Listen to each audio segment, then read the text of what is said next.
Hi, everybody. Let me see who's here. Hi, allowed to talk. There we go. And Lucia and, oh good, I'm so excited.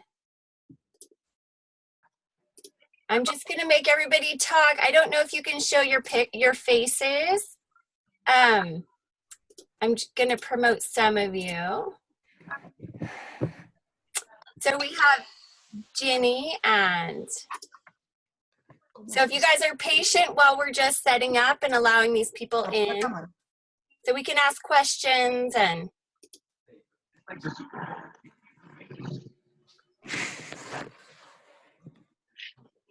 so Ginny, let's see, make sure that Ginny can see. How's that? Can you hear me now? Yes, and I want to see your face too. Hey, how's that? Yay. Good. Okay, let me just see. So we have your face and your voice. That's probably most important. And I'm going to go promote Bryce over here.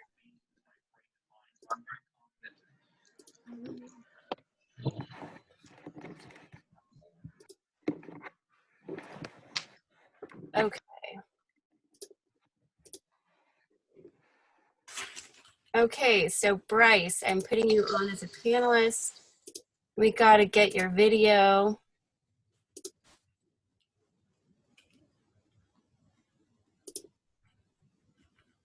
Okay, yay, we see Bryce now.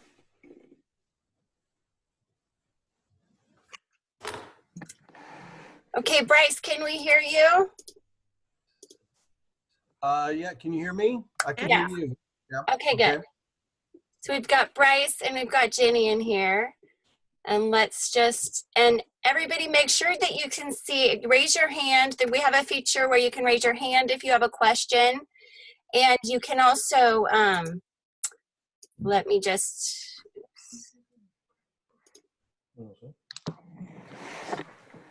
Where is the raise hand feature? Let's see.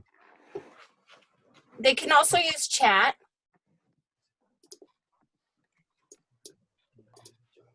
Okay. And ask questions in chat and ask questions just by saying your voice. And if you want your face on, we can do that too. Okay. Okay. I'm Allison. I just joined. Hi, what's your name? I'm Allison. I did Bryce, one of Bryce's seminars back in, I think it was November, and it was really great. So. Oh, hi, Allison. Welcome. Thank you. Yeah, nice to see you. First place I turned for online resources. Thanks for doing this, guys. Oh yeah. It's our pleasure. We've got some good things to share with people, and Brooke has really put this together in a format that's going to help people. Thank you. That's fantastic. Yeah, I love what I've seen so far. Sorry, I'm having trouble figuring out how to turn on the video, but I'll get there. Oh, I have to promote you to panelists, so we'll just. Oh, that's fine. Yeah. Okay. Yeah, that's great. Okay. But we like to hear your voice. So yeah, I hear that anyway. I just wasn't sure what the expectation was. Sounds good. Yeah. Okay. So Bryce, do you want to start us off, or would you like me to? Well, I can start a little bit. If people don't know who we are, I'm Bryce Hedstrom. This is Virginia Hildebrandt. Virginia is an outstanding author. She's kind of set the bar for novels in the CI community over several years because hers are comprehensible and interesting and cultural and have good graphics and authentic pictures of the real culture, good glossaries at the end of them, and lots of support materials. So Ginny's stuff is a real natural thing to go with on this format that Brooke has set up, and it's going to allow people to use these in flexible ways, online ways during this crisis, And it's also going to allow people to share and keep adding things to it as you come up with what works for you. We're not going to make whole week or 2 week units for everything for you, but this is going to allow teachers to pick and choose. So Brooke, do you want to start with telling some things about show things on the screen with Ginny's, or? Yeah. Okay, so let's go over here. And first off, if you guys could let me know maybe what your level is. Maybe in the chat box, you could write, say, hey, I'm a level, I teach Spanish level 1, Spanish level 2. So we kind of get an idea for who we're talking to, and we can address that.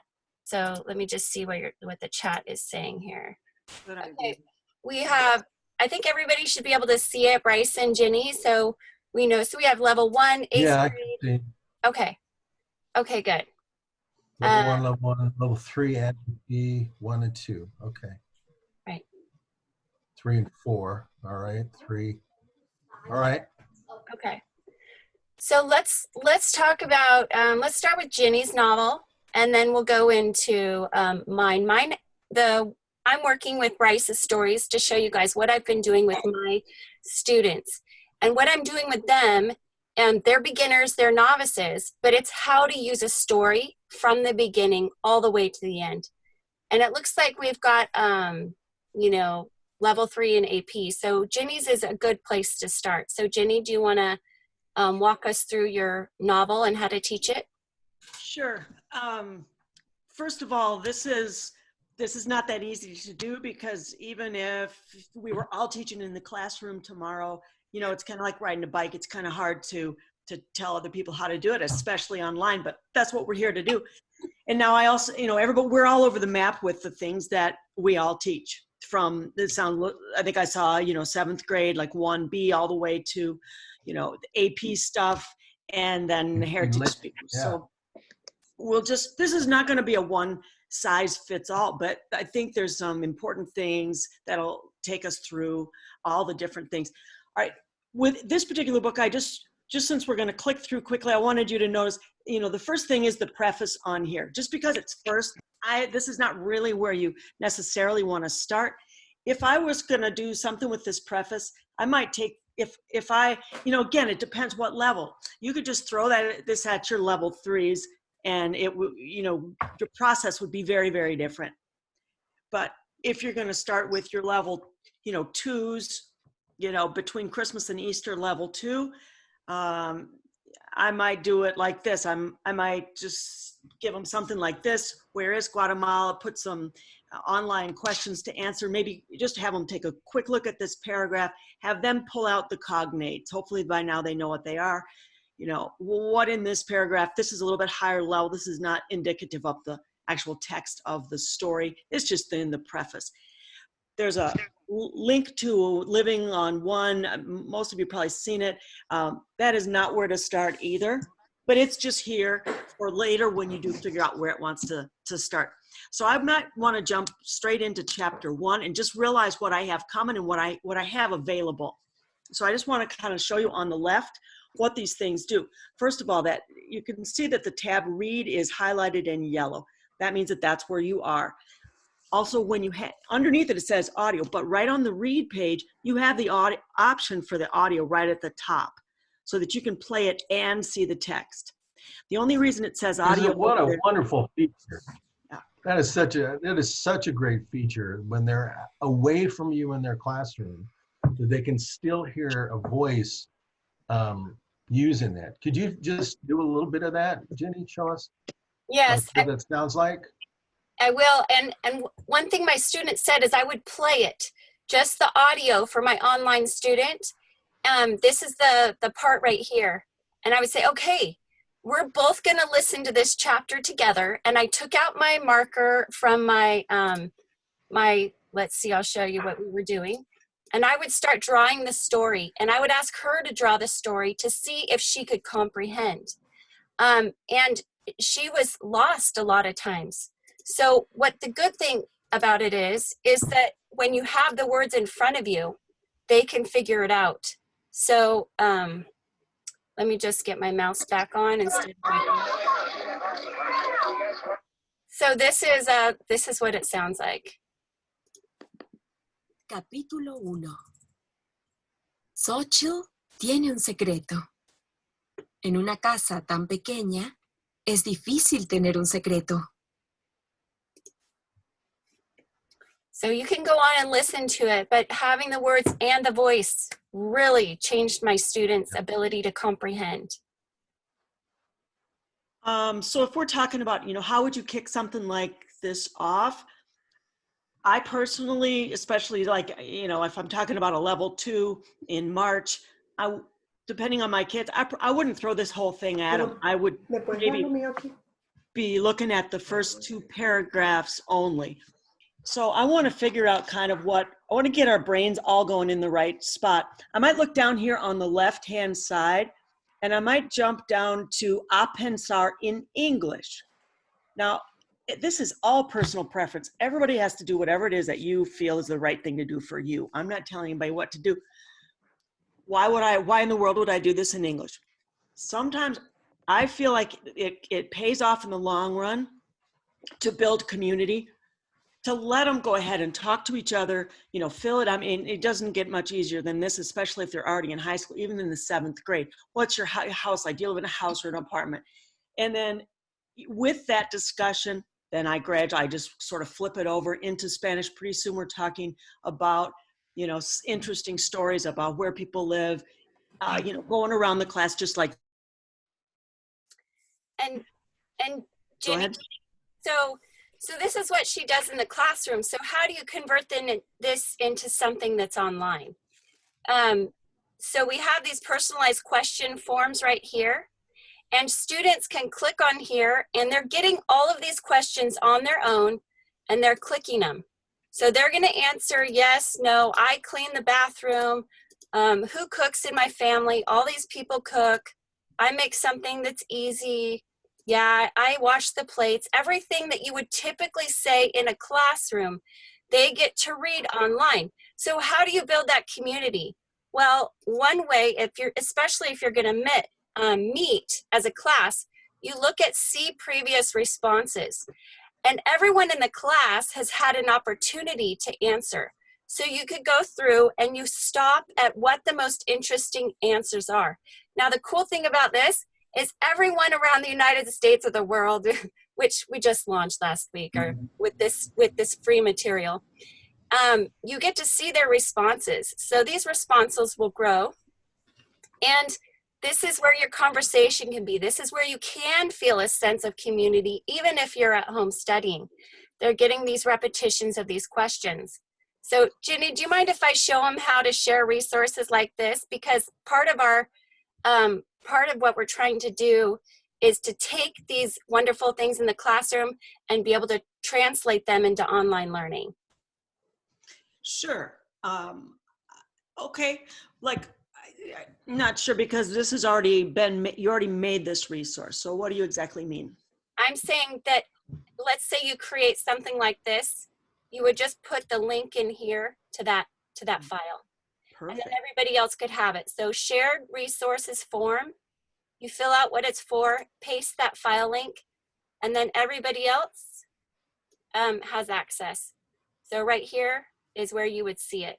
So what I'm saying is it's going to take a creativity of a team of teachers to turn these into something. So I'll go back to your a pensar in English. Okay, well, this is pretty basic. We kind of covered that. Let's take a look at the slideshow back under audio, up a little bit higher on the left. Yeah. Slideshow. Oh, sorry. Okay, this is kind of what we're talking about with the sharing. This is just, go ahead and click down. Let's just see what we have here.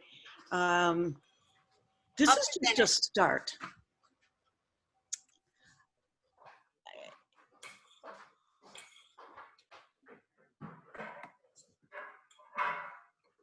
And we're looking for you guys to take all these raw materials and spin it into, give us all some ideas about how you might use this. What might you do?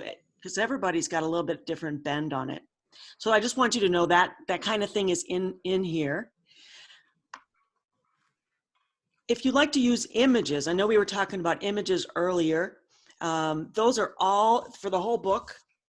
They're in there on, maybe we should take a real quick look and then let's come on back to the Quizlet stuff. Let's go back to the preface right quick. It might take a while because there's lots of images for my computer to load depending on my internet speed. Okay, maybe that's a bad idea right now then. Okay, that's okay. But we have it in here, the images for this chapter. You did it for each There we go. chapter to Yep. put them in. So if they just go here, they can talk about them Awesome. or write about them. Exactly. Do whatever we need to. Let's take a look at the Quizlet. Well, If one thing before we go on, I notice there's several people that teach heritage speakers on here. Jenny, if you could just quickly just tell us how this is being used in other countries that speak Spanish. This is being used in Colombia, as far as I understand. Yeah, it was just found out about it by happenstance. I had several of my books with me. I ended up in a situation where there were girls in kind of a detention center, if you will. There was no schooling going on. I was working with them. I was supposedly, I was teaching English, but at the end of the day, they didn't have anything to read in Spanish. And I was kind of embarrassed. Well, here's this real low level, these readers, and they just gobbled them up. They really enjoyed reading about Guatemala is extremely different. It's completely different than Colombia. It's somewhere very far away. And to them, it was very exotic. It was such an interesting, I just didn't see that coming. And they really, really enjoyed it. So this could be used with heritage speakers too, to learn the content and the culture of Guatemala, regardless of where they're from, in your heritage speaker classes. Okay. Especially for the timid or the low reader. A lot of those kids their reading skills, in any language are just real low. Good. Sorry, I just want to put that in so if people were thinking, man, I teach heritage speakers, what's this have to do with me? It can, your kids, if they can read Spanish, even at a low level, they will get something out of these materials. And we will talk more about the level 1 things to include everybody here in a few minutes, but just to make sure we have something for everybody. Thank you for mentioning that. Yeah, we're just going to stay with this book, but later on, the heritage, we got a lot of bang for the buck out of Soy Lorenzo. There's a lot of things you can really do with that novel. But anyway. I love Soy Lorenzo. That is kind of my favorite. Well, if I'm working with a lower end, or a lower level group, maybe it could be the end of level 1. Cognates, depending on how much they've read before, I want them to know, yes, you can really understand a lot more than you think you can. And so anyway, this is just in here. All this stuff is going to come up real quickly in the first chapter. It's just everybody knows what Quizlet is. So there's a cognates one that's going to be directly relevant to the first paragraphs that they're going to read. Then we jump down to verbs. It's just straight from the text. The next Quizlet, and it's just all tied to these chapters. And then the vocabulary, that's a Quizlet made from the vocabulary list. And depending on whatever the next week's takes us and what we're going to be able to do if we're going to be back in the class, these are also printables. So you have all of the vocabulary on a list that's actually, it's a PDF. It's yours. You can, print it, have it, you can post it. But anyway, it's also in a Quizlet so they can play at home. And then you've got your text of 8 activities that go directly with this stuff as well.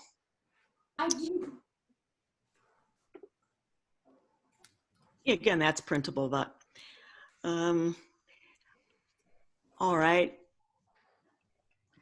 I like to go kind of slowly, So especially with the kids. there's a question here too that says, can you create a classroom within Storylabs to track your students' progress? I don't know if either one of you saw it. Yes, So yes. but that feature is live next week. We've had it since September, but we're rolling it out live next week because the student logins are have been adjusted and they're all privacy certified. So Monday, look for that, and you can see the time they spent per file and read their journals. But that's Monday. That's wonderful. So Yeah. they'll, after And you've it'll worked be with linked to Google. Will you track their progress inside of Storylabs? You could put links on to Storylabs on Google, but I don't know what you mean by will it be linked to Google? Okay. But Storylabs can be linked to Schoology or whatever your district's platform is. Does that make sense? Yeah, so they would add a code. Right. Okay.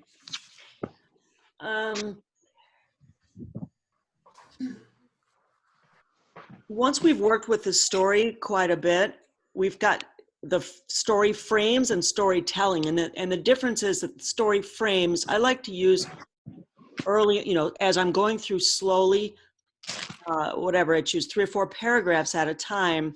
Here's just the story frame that would go with maybe the first page, the first 2 paragraphs, and what can they say about it after having read and done some activities and so forth and so on. So these are individual, and then the storytelling just puts it all together in a full storyboard so that they can practice, they can journal telling the story, and so forth.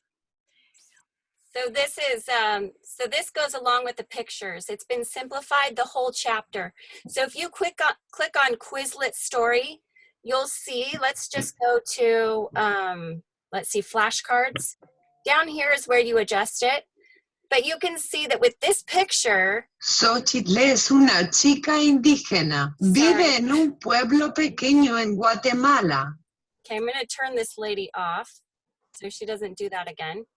But you can see that this is what they can learn to say, to describe, and bring it down a little bit depending on the level of your learners. So each picture can be flipped and say, with this one, we'll talk about this. This is what you can circle with your students. You could talk about if their family is big or if their house is too big or small. So from these images is where you springboard into your classroom conversation. If you're teaching an online course, you could talk about, just to look, the family, the house, and the kitchen. Flip it over, contrast the story with your students, because that's the goal, is to get them in those conversations. So you could come up with writing assignments and say, I want you to describe your family and your house and contrast it with Xochitl's family or house. Or talk about that on Flipgrid. But all of this stuff is meant to springboard those conversations. There's a good question here, and I echo that question. I hear you. The question is, Brooke, can they play the text audio while viewing the storyboard? The thing is that when you're in Quizlet itself, if you're in Quizlet, the audio comes from Quizlet, and it's not the professional recording. It's Quizlet's recording. Yeah. We tried to put in the resources where there were recordings, which was Text-Evade and Quizlet, and the other things like Edpuzzle it's already in the video. We want all the resources that have the audio there, but to use Jenny's audio, we could put the storyboard on with the audio. That's interesting. I hadn't thought of that. Brooke, when I sent you the link, what I tried to turn into an Edpuzzle, which I think I sent it to you as a YouTube because I couldn't figure out how to do it. There, now this has the text, the real audio. Yes, and so I don't know if you're familiar with Edpuzzle. Let me just move my little icons here. But if you see this is where it stops and asks for questions. So the students will listen, and then before moving on, they have to answer these questions. And this whole thing can be listened to. So I just made it weird. Let me go back to Edpuzzle. Let's listen. Capítulo 1. Xochitl tiene un secreto. En una casa tan pequeña, es difícil tener un secreto. So then they have to answer these questions. So this was created by Jenny like yesterday because she's realizing what the concerns and needs are for our online learners to get that voice, to ask the comprehension questions when you have the story. Wow. Well done. But Well, thank you. I would just want to be honest, very honest before you get into it. I was successful with the first 3 or 4 questions, and then I couldn't figure out how to get the next question to be where I wanted it to be. So this is where we go to the sharing. Okay, I got as far as I could, and I just expanded. I just used up all of my technological savvy. And so if somebody else was fresh and they wanted to take that right there and fix it in Edpuzzle and make it available to all of us, that'd be amazing. And so that's why in this Edpuzzle thing right here, I have included the link to the video so you can create your own. This is the original video, and that's how Edpuzzles are made. So if you want to make something, look for any links that we've put in here to use. Good.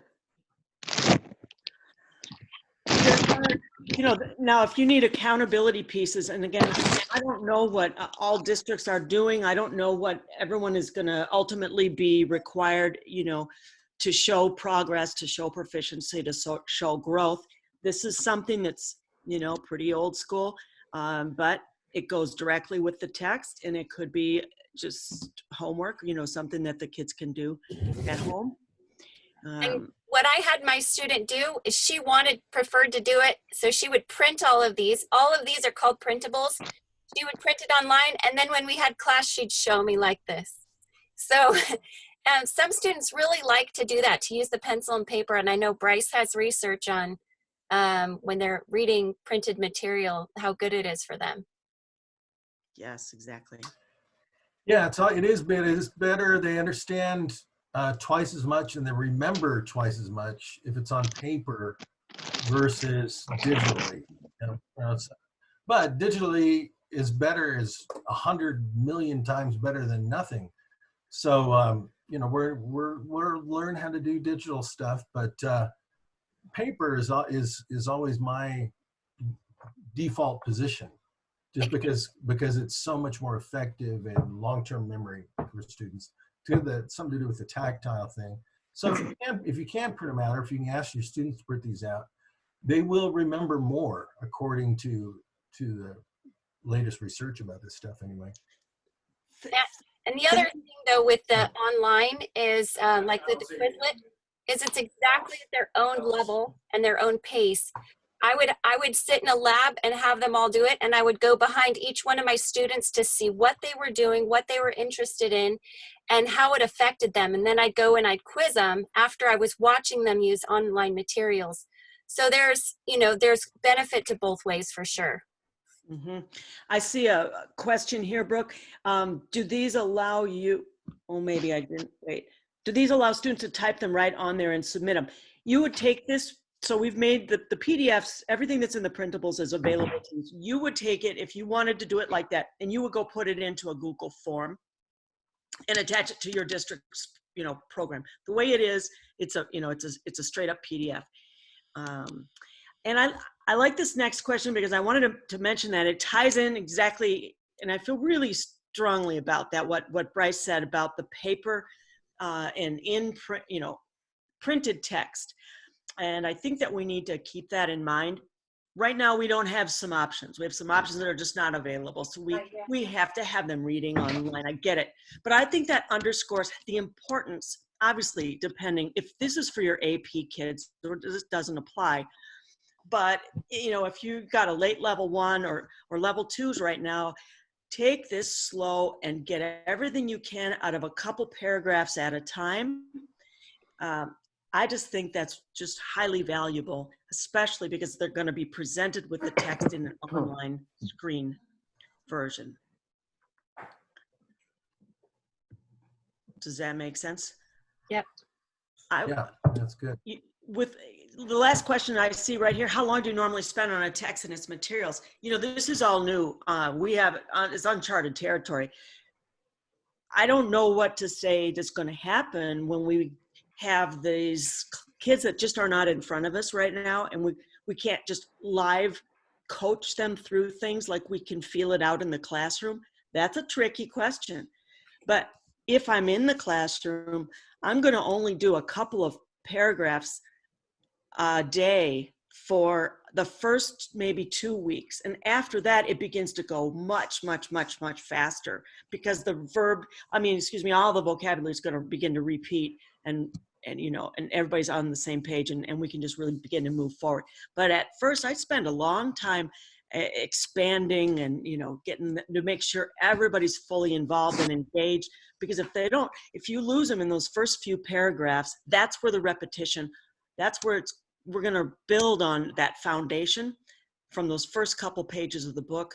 And that's where the imagery, so that they're seeing these pictures in their mind and they have some idea what we're talking about. That's, I think, really important to spend the time there. And I just want to say, when I was using this book, Las Lágrimas, I was teaching a really motivated Spanish high school level 2 student, and I gave her a chapter a week. And for her, that was a good level because it gave us conversation. It wasn't that she had to know every single word. She didn't have to understand and be able to pass the spelling test. It was, we were having comprehensible conversations. And it gave us material that was interesting to her to use. So if we look back at what's the whole goal of this, it's to be able to bring up their comprehension by bringing it at their level. So they don't have to understand every word. Do they get the gist? Are they learning about culture? Are they engaged? Do they want to know more? And that's the gift of this story, is that they love the character and they want to know more. So they're trying to understand for meaning. And it is very comprehensible. So we have all of these things around it, but the main goal is to get them into Spanish and engaged with it. And this story does that. Yeah, that's a great point. A couple of points just to reiterate what you both said, that this is reading for meaning. It's not reading to decode and trying to guess what some word meanings are. They're gonna know if it's the right level for them. They're gonna know most of the words in the text, and it's reinforcing the language, and they're building on a natural way of getting a few words at a time on each page. And so that's a huge thing that's meaningful. And just to underscore what Jenny said there, it's really important that you go through the first 2 or 3 chapters with them slowly and make sure that they all understand it, because that's where the main characters, the setting, the genre, the story arc, all those things are going to be established.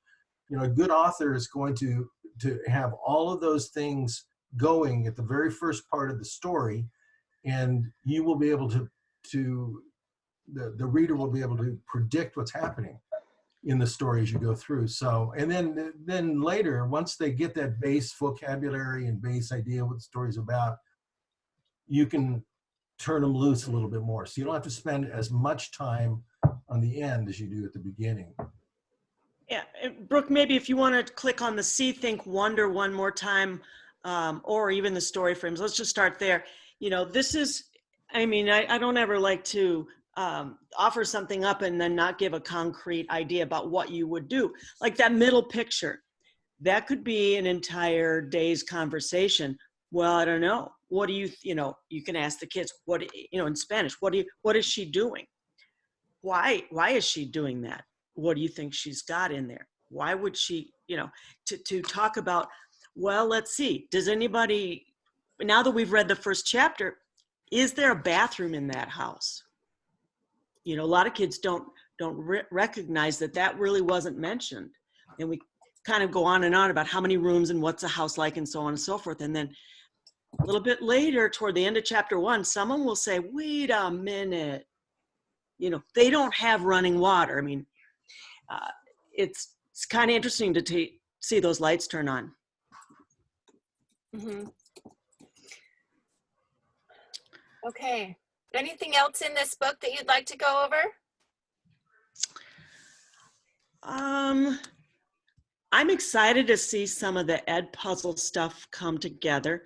We're just gonna try to all kind of stay on chapter 1 for a while. We're not going to release a bunch of ed puzzle stuff. I'd like to hear some other ideas that people have, what they might do with this. You know, before we go on, we have a question here that how long do you normally spend on a text with materials? All three of us may have different answers for this. So Jenny, you kind of use the text as almost as your curriculum. And, I absolutely you use do. it Yep. almost the whole semester. Yep, we're on trimester, so we've got 12 weeks, and I will spend, even depending on what I'm introducing and what level it is, I might spend more than 2 weeks even setting it up, getting ready. I want my kids to have a rich understanding of, if I'm teaching this book, about Guatemala, about the in what percentage are indigenous, what kind do they all speak Spanish, just all kinds of background with vivid imagery, and just to get everybody kind of on the same page about what it is, not focusing on what we're going to read, but something that's just very interesting to their in a comparison, as we talk about personalization, to their life and how that's different. So I might invest up front my community building, my personalization, compare and contrast, and just everybody getting some visuals and some feel for the kind of place that we're going to begin to read about.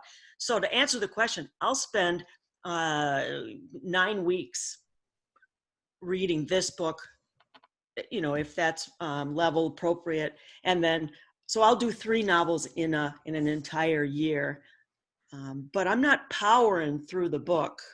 I'm going to really draw out everything I can from it.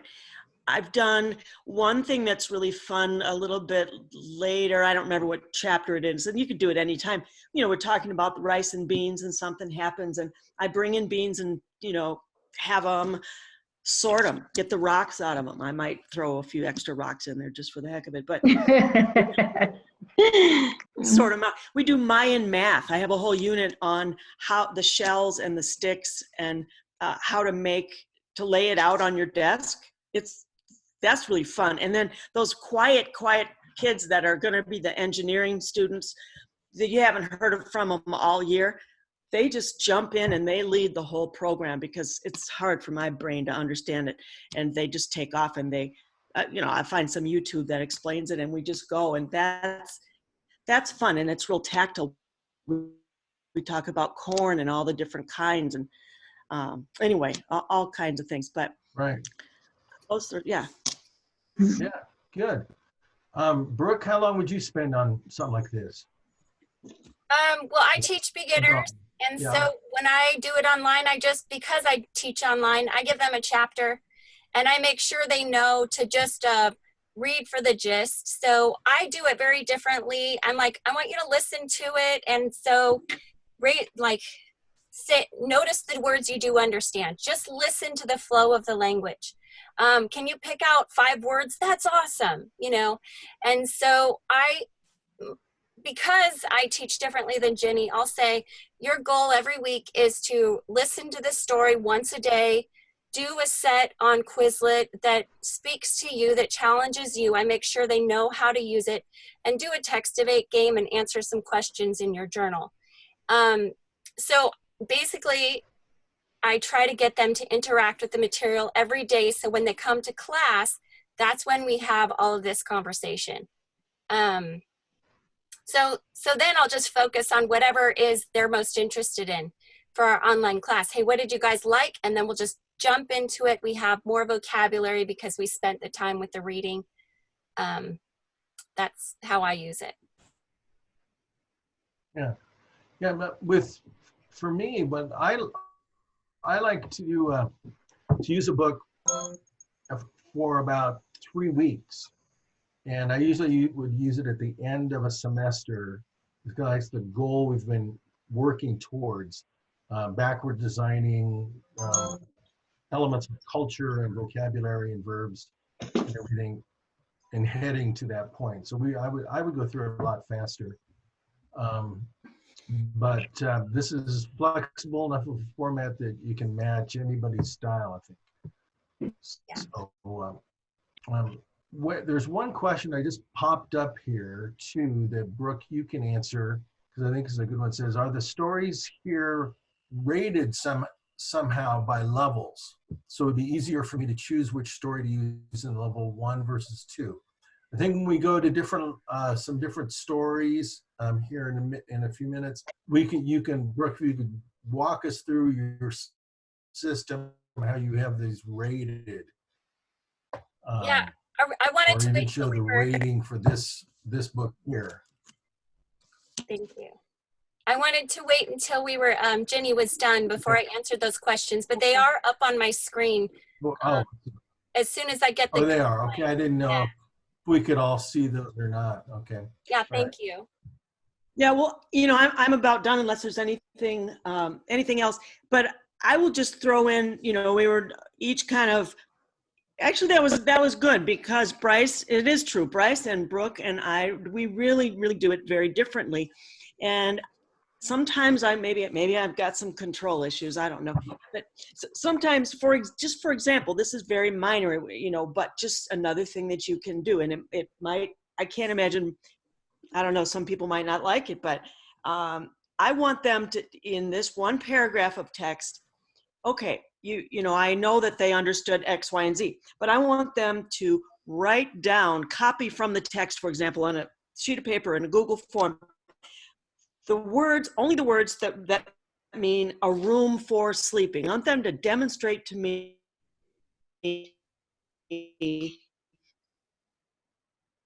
that they can identify existing. I won't do a lot of it. 10 little things maybe from a couple of paragraphs. I just want to see that everybody's on board. And sometimes through that activity, you find out, oh, wait a minute, I've lost some people. There's some of them that aren't reading very carefully. We're going to back up. Anyway.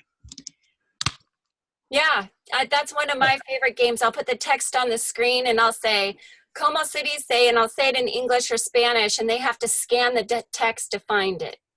So that's another way that I will check for comprehension. Okay, so should we go and show the lower level pieces and how it works? Sure. Yeah, we could. Just one thing on this, Jenny's book here, it's level 2, 1A. So level would be, I'm taking this is level 2. In the first book you would read in Level 2. Level 2, is that right? Yeah. Yes. In our system. Mm-hmm. So this is my internet. I don't know, maybe it's all good. So we have these stories rated by 1.0. Now, because this has this, so it's uniform and you know what it means. This means that it's level 1. These are for beginners. 1.0, this is brand new. They're just coming to class. That's what these 3 stories are. 1.1, this is where it starts with Bryce's Spanish stories for the classroom. So all of these are Spanish stories for the classroom. Even these 2 are included.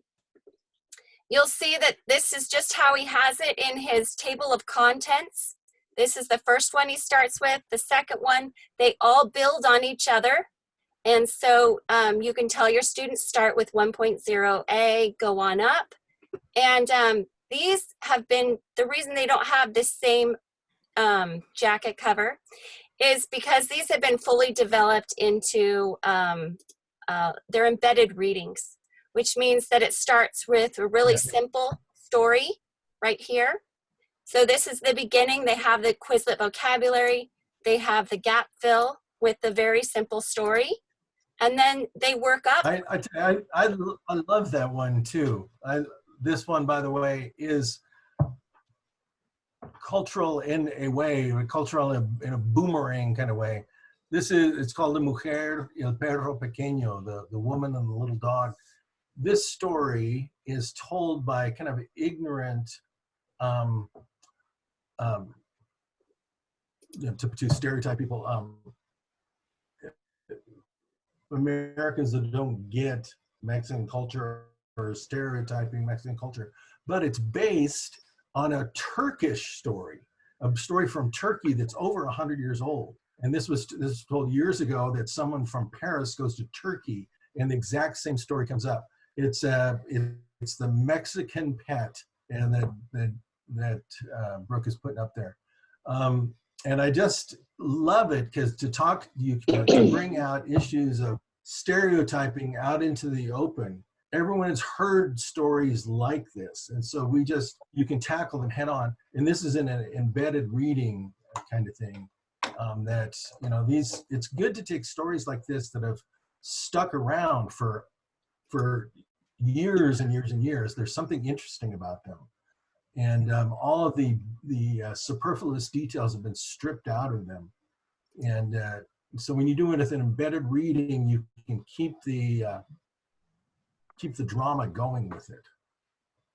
Yeah, it's fascinating. And the way Bryce did it is he showed these, I don't want to spoil it, but I will. He shows these pictures, and then at the end, spoiler, that's funny.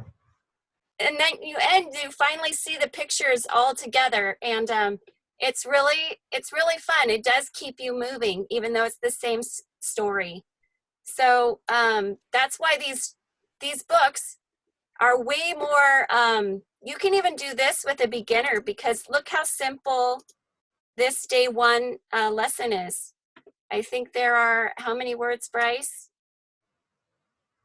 20 words. The first one, like just a few words, 20. Oh, you're talking about La Llorona. Yeah, there's only 20 words in there in the story. And that's basically the story of La Llorona. A woman, she has 2 children, they go to a river, she pushes her kids in the river. That just makes the kids, what, why? And then you just grab their attention nice. Going with that. And then we go to the last version where you finally, there's details that they never would have known, the final version, and you find out that she comes and grabs kids in the night, something that wasn't revealed in the very beginning. And so it does keep you moving. And I love La Llorona because all of the activities and the printables, the story, here's Bryce singing. So this is a fabulous, you can listen to Bryce. Right here. So go to the audio and him on his guitar. No, play a little bit of that. Okay, good. Yay. I didn't know if I would embarrass you or not. So no, it's hard to embarrass me. I embarrass my own self.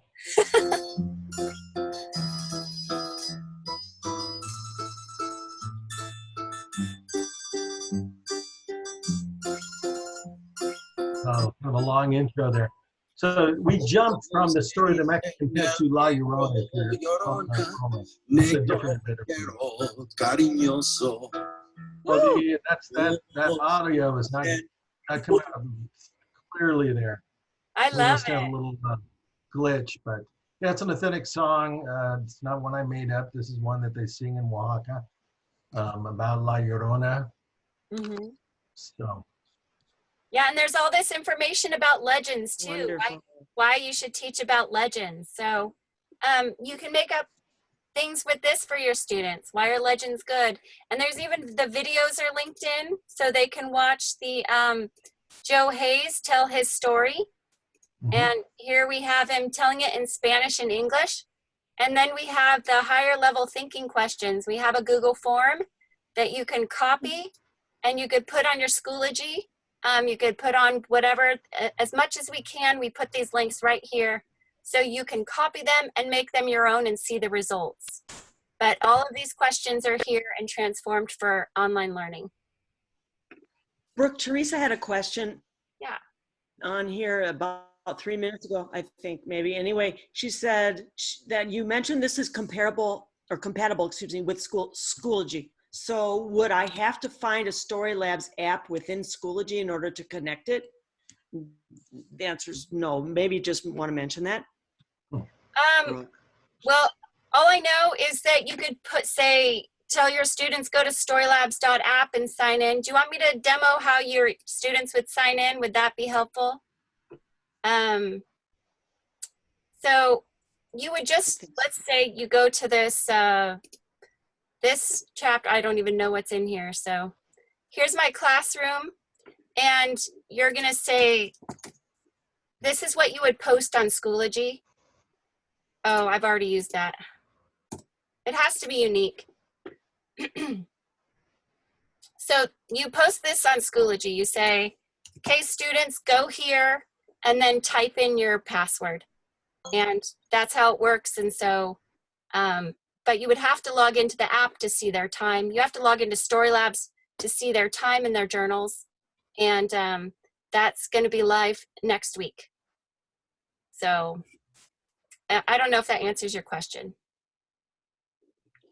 Okay, so someone wants to see how you use the notebook feature. Let's see. Let's go to La Mano de. Do you mind if I just start and how I use this, Bryce and Ginny?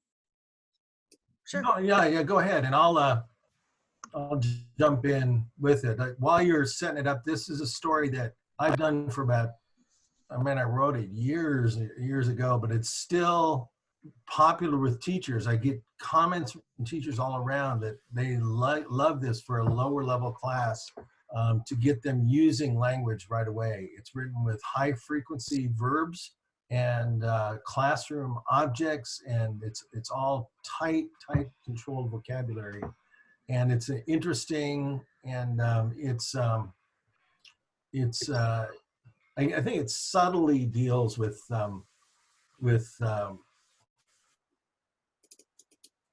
like this actual harassment almost, that kids deal with, but it's in an appropriate way, and it's done subtly so that the students can Kids like it. Deal with it. They like get a it. kick out of it. They like it. And even in this Me Too era, it's important to deal with stuff like that and to kind of meet it, acknowledge it, but not maybe in a sideways way that shows that it's not okay to mess with people, but also that we're aware of what's going on. You're not going to do that in this class. I've had really good luck with this story on subtle levels, and kids have continued to like it. So, what you got, Brooke, for this? Okay. So I wrote a 5-day plan for everyone, and what I would do, and because that's typically what I did, I would say, this is your assignment, 15 minutes for 5 days, and when we come to class, we're gonna spend it in conversation. So I did a demo of that here.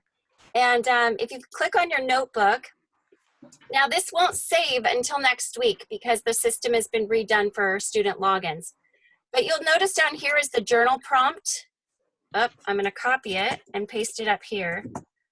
So we see the goals in here, and we have another way to do it, but I want you to see that the Monday goal is in here, and the students can type, and the teacher can read all of this. They can also see the amount of time that was spent per file. So this is where they're going to write their responses.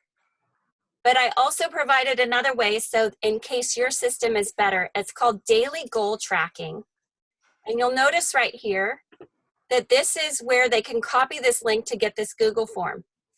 Now this will tell you basically the steps of CI or TPRS of how you get meaning to the kids and what they can do. So you'll notice that on Monday, your goal is to just comprehend the story. On Tuesday, can you answer questions in English about the story? Typically, this is what is done in a class, and we're simulating this for online. On Wednesday, I can ask questions about the story in Spanish, a little bit higher, but give them something to shoot for. I always kind of differentiated my assignments and made sure that my students understood that go to your level. do what you can do. If you can't meet this, go here. And it's great because you're still increasing, and that's what's important, is are you getting better at this? And Thursday, I can retell the story in my own words. For some students, I would say it means you point at a picture and you say 1 or 2 words. Other students, they were saying full sentences. There was a lot of difference in my students. And Friday, I can write my own version of the story. Now, of course, it wouldn't typically be these 5 days. You go at the pace of your students, but this is to give you an idea of what can happen. So every day I ask them to read or listen to the story, and then they can say, I understood maybe this much of the story. What they don't understand, they can put here and communicate with you if you copy this form and put it in Schoology. And the first thing they do is work on Quizlet Story, the Learn feature. So let's just go here. We're going to go down here and change it to Learn. This makes it the easiest way to do it so that they feel successful, because their feeling of success is what's going to make them, as you know, want to keep going. So, but Justin is happy. It provides the translation. It's feedback for them. He smiles because he is happy. And when I put this on the board, because I would use this online in my brick and mortar so I could actually watch their faces and see what their response was to this. And they were like, oh, I know the answer. I know the answer. And it's as simple as they're reading the top sentence and I'm keeping them reading and they're feeling success. And that's a lot of what it is. So this is to simulate that. I like what you've done with this, Brooke, because in a classroom, a lot of this is happening at almost a subconscious level. The teacher's scanning the room and seeing how quickly and how enthusiastically, and just you can tell how students are understanding it. You can get a sense of it in the classroom. Here, this is a way to make sure that they're understanding. Just by, they're reading that in Spanish and they have the choices here and then go through that. So it replicates in a way the back and forth, the subtle back and forth of seeing if the kids actually comprehend or not. So this is a good feature you've developed here.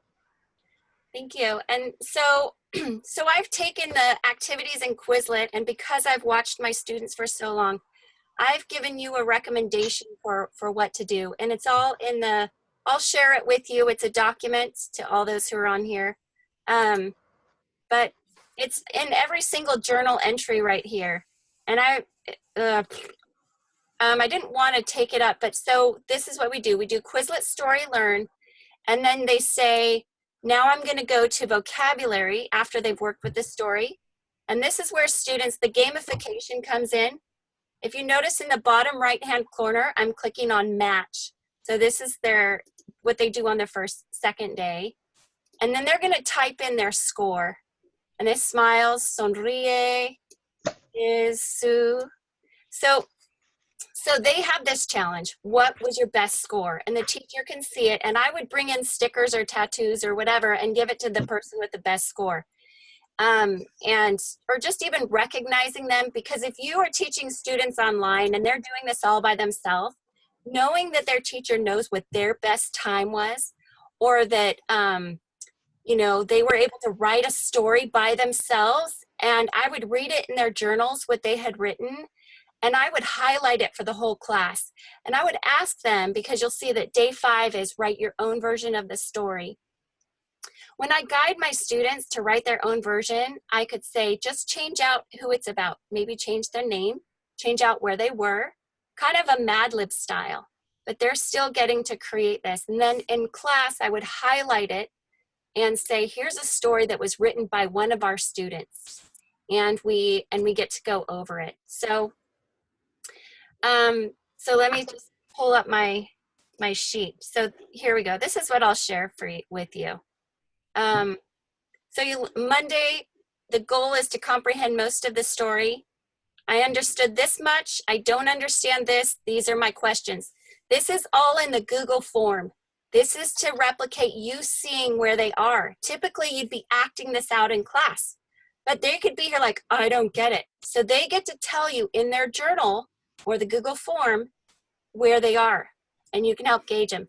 So now you do Quizlet Story Learn, and then you do Quizlet Vocabulary Match. Those are games. They're meant to be easy to build their confidence and their interaction with it, so they want to keep going. So Tuesday, they want to be able to answer questions about the story in English. They listen to it, but their question now is, do you understand it better when you read or listen to it? And most people will say when they read, but you want to at least pay attention to what they're comprehending in what way. And that's why that question is there. So now they're going to work on Quizlet Story flashcards, option, answer with English. Let me show you what that looks like. So it looks like here we are. Options is down here. Answer with English. So this is again to build their confidence. So they're looking at this, and I would always say I had to teach my students how to learn online on their own. Study skills are really, they can be taught. So I said, now on the second day, what you need to do is, can you know what this means in English? Do you know? And so they would say, un dia, he enters the Spanish class. And they're like, oh, I did it. And they can start to get excited about it. And they go through the whole thing and say, oh, gosh, I don't know. So then in their journal or on the Google form, they put, I would give myself like an 80%. I understood a lot. But they really need to give you that feedback, and they need to see that somebody cares. Just the tracking of it, as you know, dieting, writing down your food, the tracking of it makes a huge difference. So when you give them a specific task, that's why I called this, oh dear, where did I put it? Right here. That's why I called this SMART, because it needs to be trackable. It needs to be specific. Yeah. And Nice. Specific, measurable. You bet. yeah. So here we have the next thing that you're going to do. Here's the letter grade. This feedback is huge.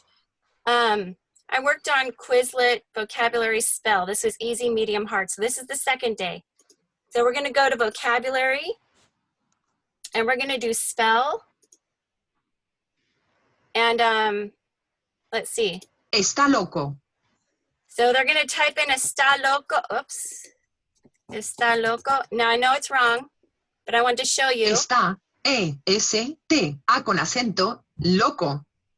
And Está loco. And they get to try again, and they're being corrected. Now it's not like, I don't know if you really care about spelling, but this is at their level. The picture is reinforcement for meaning. So there's so much reinforcement going on. So that's the second day. The third day, I can ask questions about the story in Spanish. And it goes on, I'll share this with you, but this can be done with every single story to bring them to that proficiency. This time with questions, you answer with Spanish. And then the last day, so you know, they write their own version of the story. The teacher can see it. Teacher can choose one to highlight, and they're online. I have to show you this. I thought this was fun. So every day, this is where they track it. They give themselves a score. The teacher can see this. And this is where they read the story. They print out the storyboard. So every one of the stories that Bryce has, the student will print it out.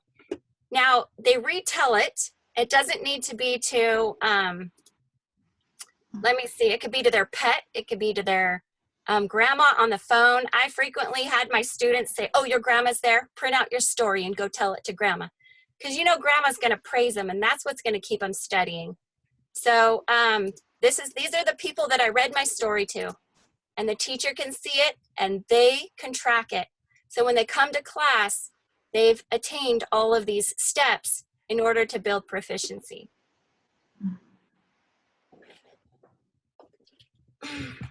That's wonderful, Brooke. That's just, that's great. And I love the way you've done this. And I think that, this could be applied to almost anything, so if you're doing a novel, even if you were doing a heritage, if you're doing Soy Lorenzo, this still you know, could be modified, but it still applies. I just would just really recommend on the novels just to break it down and be looking at, you know, depending on the level, 3, 4, 5 paragraphs a week, because you want this kind of feedback on every couple paragraphs. Anyway, very nice. Yeah. And then Bryce, I wanted to show your conexiones, if that's okay. Okay. It's a Yeah. little bit different. Yeah, Conexiones this is based and has all the stories in this book that I wrote a couple years ago. These are cultural, nonfiction, and geography based for, you know, kids. I loved National Geographic when I was a kid, and there was just not enough stuff that was like nonfiction around. So that's why I did this a couple years ago. But Brooke has all of these things, all the Conexiones stuff, just embedded in here, which is amazing. And so what's awesome about this is Bryce has made it very understandable. So you might want to start your people off here. So we're gonna start about ¿Quieres comer cuy? And just so you could see this picture, you can see that these are the little, what are they again? In English? Oh man, yeah. What are they called in English? I forget. Guinea pig. Guinea pig. Guinea pig. There Guinea they pig. are. Woo, Yeah. woo. So this would be fun for them to see. But they can read this story, but this is when your shared resources are come in with the teachers, because this is a subject where you can go out and find a YouTube video and do an ed puzzle with it. You can do a Nearpod with it. And Bryce has these sources on here for them to read. And you could challenge students to go find it. You can bring in authentic materials and link it in. And ask them to do a summary and to read some more. And he even has some worksheets in here that they can print out and do. And then the teachers have some answers. Now the way this could work with teachers helping each other is you could translate this into a Google form. So you could paste it on there and they don't have to send you a picture. So that's what we're looking for from everyone, is to, you know, the shared resources, because if we're just doing it ourselves, it'll be 10 years before we get it. Yeah. There's the amount of possibilities here it's amazing. But we just want to get this out to people. This is an example. This, you know, eating guinea pigs. This always has the yuck factor. The kids just are fascinated by this. We have 2 versions of it. There's a simpler version and a bigger version. I try to do as much as we can here with embedded reading, like we did with the La Llorona, and then the La Mujer y el Perro Pequeño. Even this has 2 versions of it, just to get the ball rolling with kids. And it's you got to find stories like this that are real and can really grab their imagination in lots of ways. And these are, I was a geography major in college, and I love geography. And so I've used these things over and over and over the years, and these are the winners. Yeah, we would love if people put these on Google Forms or something, maybe through Storylabs here for these. So. And this Chupacabras one that he did was so much fun. He also has a worksheet for this. And anyway, the kids really get into this real life stuff. So anyway, all the pictures are there and the Chupacabras. Okay, so I think we've covered most of it, Bryce and Ginny. Is there anything else we didn't include, or any questions from anyone? Well, I mean, it's an overview. There were some questions here that Connie Navarro was asking, and I answered her a little bit of one here. I'm not sure how to get back to all these right now. Yeah.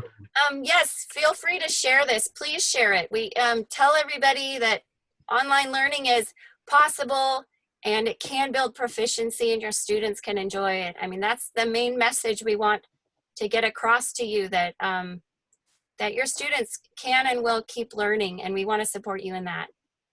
Yeah, and we'll share this recording.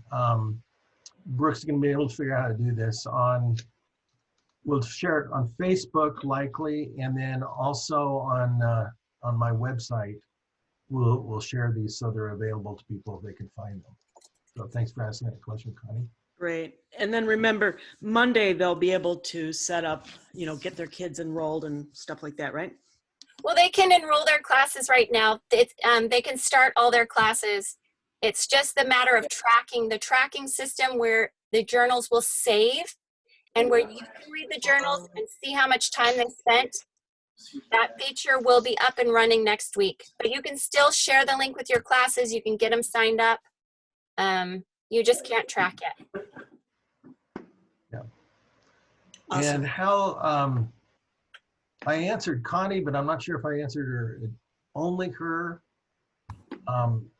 How long, her question was, how long is all this going to be available for free for teachers?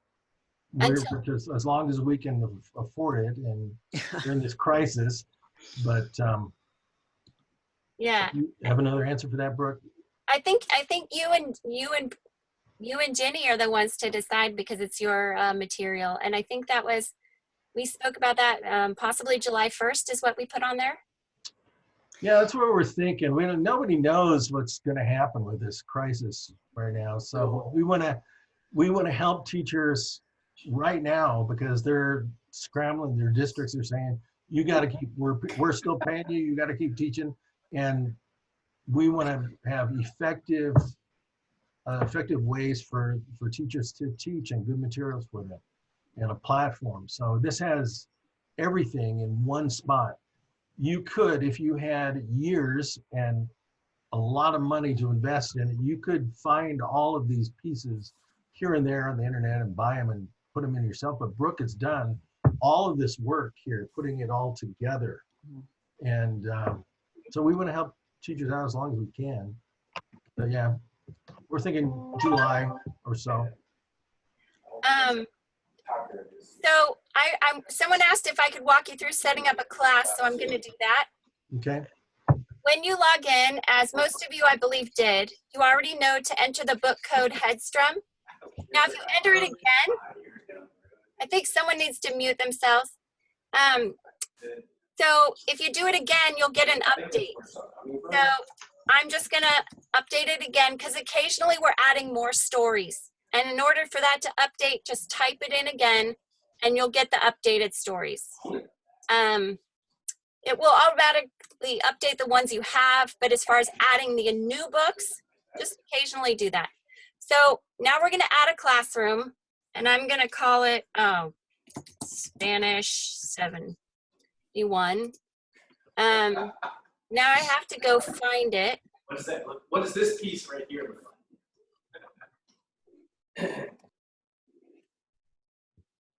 So, okay. So now you're here and you're going to add your classroom. You're going to give yourself a code and you're going to save it. Now it might not save because somebody already chose that, which means you just type it in again. If it's not yellow, it was saved. So now you obviously want to put some books in your classroom. So you click on Manage Books. Let me just show you again. Right here. Even though it says books, some of them are just short little stories actually. So don't let the book thing intimidate you. The ones that are they're full-fledged books are Jenny's down here at the bottom. So you could just add in whatever stories you want, or you can remove them. And this is what your class will see so that you could be more focused on it. These are all of my books. So I use this is offhanded, but because I like to track them, I'll put in YouTube videos that I want them to watch and I can see if they did that. So now we have the stories that my class will see. Now you can change it anytime. You can say, we did this, now we're gonna do this for this week, and you can move them. So in order for them to sign up, you just give them this link right here. And let's do a new, I'm going to put this in my URL. So your students will follow this link. And this is just for them to sign up.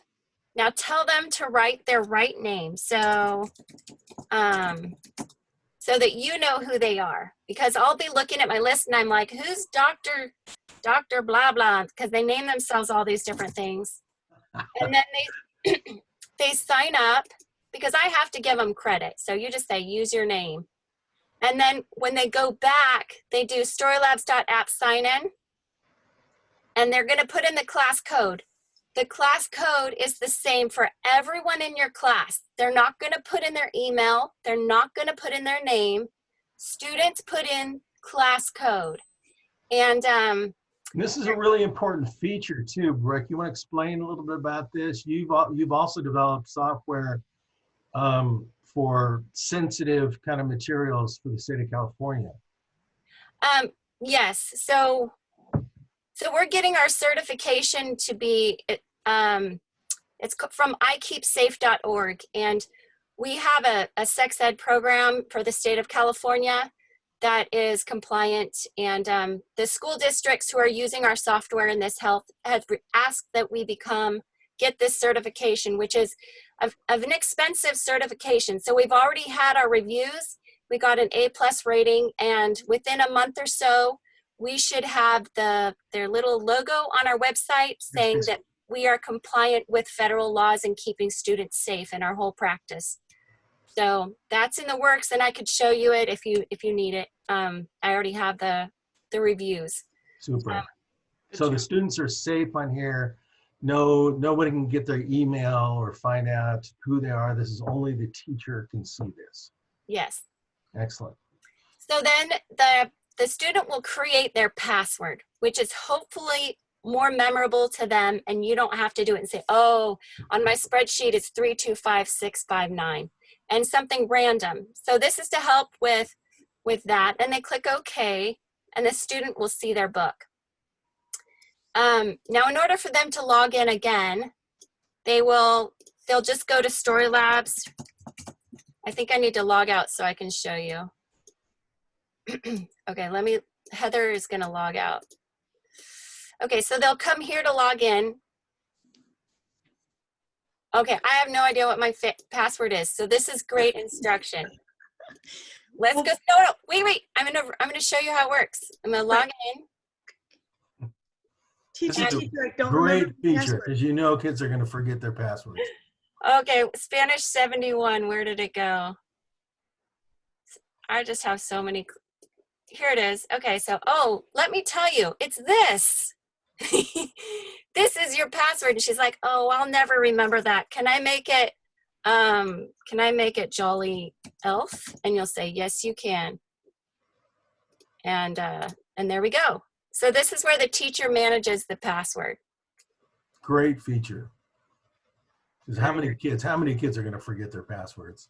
I can't do my homework. You know, it's the dog ate my homework applied to the digital age. You know, I can't remember my password. So and that's another reason why I made this and embedded all these websites, because I had kids with passwords to Textivate and Quizlet and all this stuff and spreadsheets of it. And now I just put it all in one place into Storylabs, and hopefully that will simplify things. Well, it has, but I mean, for brilliant. Brilliant. Brooke, someone is asking about the cost after this time. And I think, you know, we're going to learn a lot about what it takes to maintain this and to keep this functional, you know, with so many users. So, you know, it's not, anyway, so we're going to learn a lot more about the potential costing, you know, down the road when we just sort of navigate these next couple of months. Yeah, we're going to try to keep it affordable.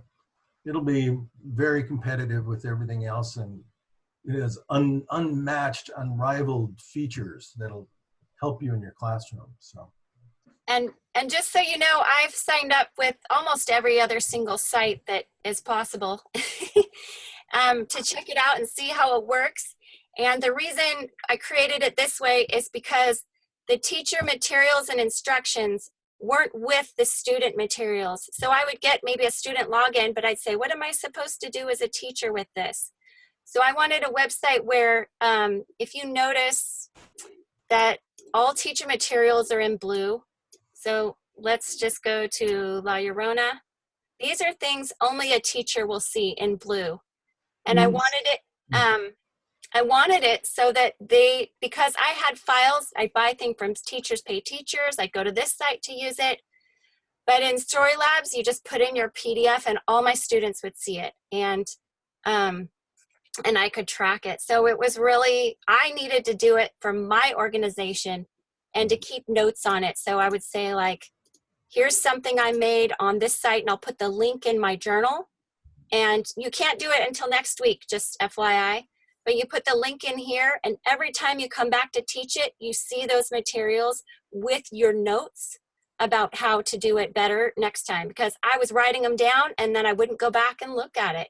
So I really needed an organization that helps me as a teacher get better every single year by remembering what I did. Excellent. Right. Well, good.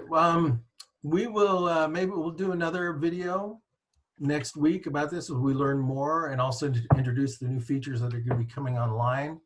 I answer more questions that people have.